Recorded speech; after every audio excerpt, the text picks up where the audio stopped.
What if I told you that a single phone call between two of the world's most powerful leaders could change the course of a war that is already reshaping the Middle East? What if that call happened not in a public summit, not through diplomatic channels, but directly, person to person, with the fate of millions hanging in the balance? Right now, in the early hours of March 2026, that scenario is not hypothetical. It is reality. Vladimir Putin has dialed Donald Trump. The topic, the war in Iran. The message, Russia has proposals. The stakes, nothing less than the future of global order. Welcome to Power Clash Report. Today, we are breaking down one of the most significant diplomatic developments in the ongoing Iran conflict. We are moving beyond the viral headlines to examine what actually happened in that phone call, what Russia really said, and what this means for the war, for diplomacy, and for you. We will analyze verified statements from the Kremlin, the White House, and international observers. We will explore Russia's strategic interests in Iran. We will assess whether this is a genuine peace overture or a calculated maneuver. And we will answer the question that matters most. Is this the beginning of de-escalation or a new phase of great power competition? Stay with me until the end, because understanding this story is not just about geopolitics. It is about the fragile mechanisms that prevent regional conflicts from becoming global crises. Let us begin with the facts. On the evening of March 9th, 2026, Russian President Vladimir Putin and United States President Donald Trump held a telephone conversation. According to the Kremlin, this was their first direct call since late December 2025. The conversation lasted approximately 1 hour and was described by Russian officials as frank, businesslike, and constructive.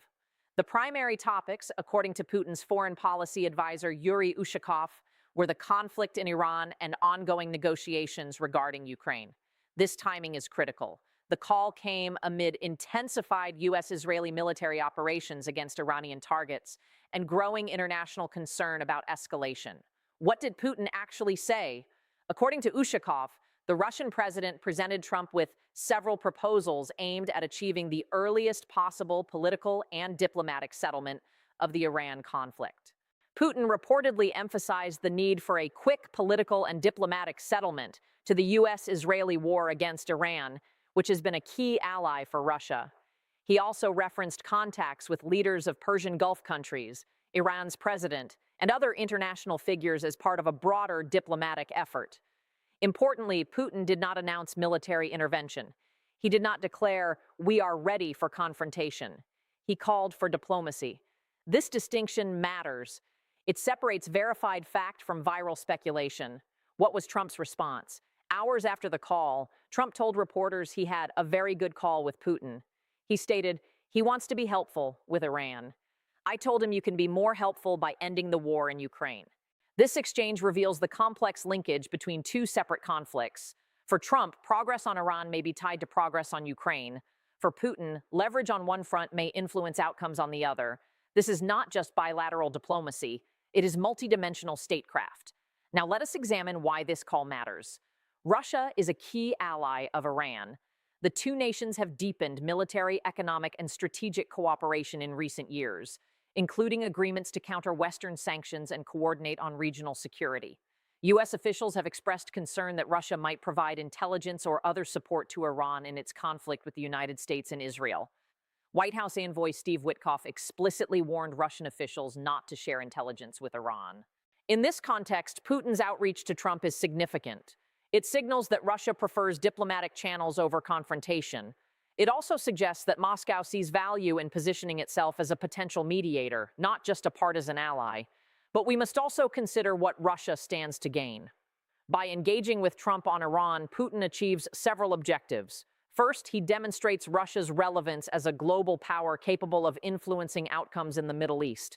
Second, he creates opportunities to link Iran negotiations to Ukraine, potentially extracting concessions on one front by offering cooperation on another. Third, he signals to Iran that Russia remains a reliable partner, even while pursuing diplomacy with Washington. This is not altruism. It is a strategic calculation, and understanding that calculation is essential to interpreting this development. Let us talk about the regional dimension. Iran is not just a Russian ally, it is a cornerstone of what Moscow calls the axis of resistance against Western influence in the Middle East. www.grc.net. Iran provides Russia with drones, missiles, and strategic depth. In return, Russia offers diplomatic cover, military technology, and economic partnership. If the Iran conflict escalates further, Russia faces a dilemma: support its ally and risk confrontation with the United States, or pursue diplomacy and risk straining the partnership.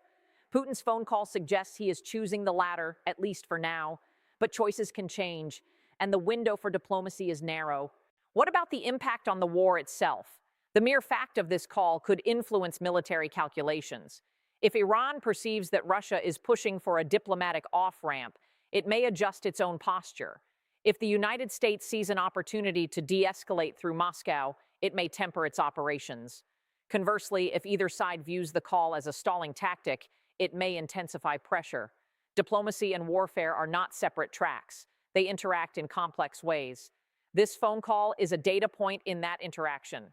It does not guarantee peace, but it creates a channel for communication that did not exist hours before. Now let us address the viral claims. Social media has been flooded with headlines suggesting that Putin intervened in the Iran war or declared that Russia is ready for major military action.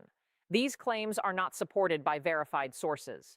The Kremlin's official statements describe diplomatic proposals, not military commitments. U.S. officials, including Defense Secretary Pete Hegseth, have stated that Russia should not be involved in the Iran war.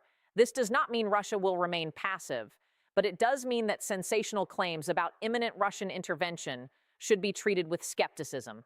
At Power Clash Report, we prioritize verified facts over viral speculation. We will update this analysis if new credible information emerges. Let us consider the global implications. The Iran conflict affects oil markets, trade routes, and alliance structures worldwide. Russia is a major energy exporter. The United States is a global security guarantor. Iran controls strategic choke points. When these powers interact, the ripple effects are felt far beyond the Middle East. The phone call between Putin and Trump also touched on oil prices in Venezuela, highlighting the interconnectedness of energy security and geopolitical strategy. For consumers, this means that diplomatic developments in one region can influence fuel prices, inflation, and economic stability everywhere. This is how a phone call between two leaders can impact your wallet, your job, and your future. There is also the question of trust. Can the United States and Russia find common ground on Iran when they remain deeply divided on Ukraine? Can Iran trust Russia to represent its interests in negotiations with Washington? Can regional partners like Saudi Arabia, Turkey, or Israel rely on great power diplomacy to protect their security? These are not abstract questions. They shape the feasibility of any diplomatic outcome. The fact that Putin and Trump agreed to communicate regularly is a positive sign. But regular communication does not guarantee agreement. It only creates the possibility for it. What about the role of other powers? Iran's Deputy Foreign Minister, Kazem Garibabadi, stated that France, China, and Russia have reached out to discuss conditions for a ceasefire. This suggests a multilateral diplomatic effort is underway, not just a bilateral U.S.-Russia channel.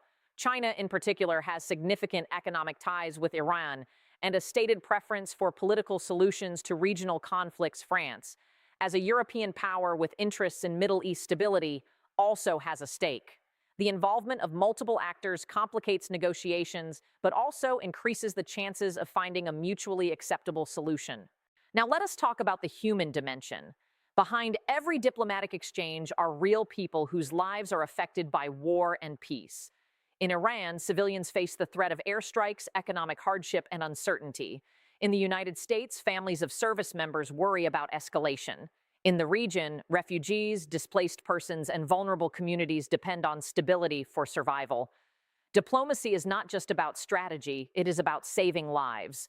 When leaders choose dialogue over destruction, they create space for humanitarian aid, for reconstruction, for hope. This is the ultimate stake in this phone call. So what happens next? There are several possible scenarios. In the most optimistic scenario, Putin's proposals lead to a ceasefire framework with international monitoring and phased de-escalation. In a more pessimistic scenario, the call yields no concrete results, and military operations continue, raising the risk of miscalculation. In a middle path, diplomatic channels remain open while limited military actions continue, creating a tense but managed standoff. The outcome depends on choices made in Moscow, Washington, Tehran, and other capitals in the coming days and weeks. What can you do as an informed citizen? First, stay informed through credible sources. Follow official statements from governments and international organizations. Be skeptical of sensational claims on social media. Second, understand the broader context. This is not an isolated event. It is part of a shifting landscape of global power where regional conflicts have worldwide consequences. Third, engage constructively. Share verified information. Support diplomatic efforts for a peaceful resolution. Advocate for policies that prioritize stability over posturing. At Power Clash Report, we believe that knowledge is power.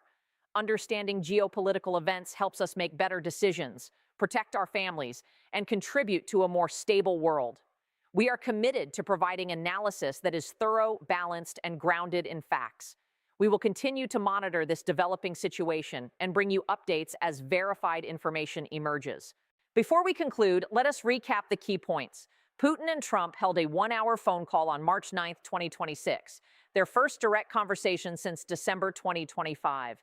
Putin presented proposals for a diplomatic settlement of the Iran conflict and called for a quick political resolution. Trump acknowledged Putin's willingness to be helpful, but linked progress on Iran to progress on Ukraine. Russia is a key ally of Iran, but U.S. officials have warned against intelligence sharing. The call also covered oil markets, Venezuela, and the Ukraine conflict. Viral claims about Russian military intervention are not supported by verified sources. The global implications include energy security, alliance dynamics, and humanitarian stakes. The path forward depends on continued diplomacy, mutual restraint, and recognition of shared interests in stability. The choice before the world's leaders is stark. They can continue down the path of escalation, betting that military pressure will eventually force concessions. Or they can find the wisdom to reopen diplomatic channels, recognizing that lasting security comes not from defeating an enemy, but from building a stable order where conflict is less likely. History will judge this moment not by the weapons fired, but by the peace forged or lost. As citizens of an interconnected world, we have both the right and the responsibility to demand that our leaders choose wisdom over whim, dialogue over destruction, and hope over fear. If this analysis provided value, please like this video, subscribe to Power Clash Report, and share it with someone who needs to understand these developments. Turn on notifications so you do not miss our updates as this story evolves. In the description below, you will find links to credible sources, official statements, and further reading on this topic. We are committed to bringing you signal in a world of noise. Thank you for watching. Stay informed, stay safe. And remember, in a world of increasing uncertainty, clarity is the most valuable asset we have.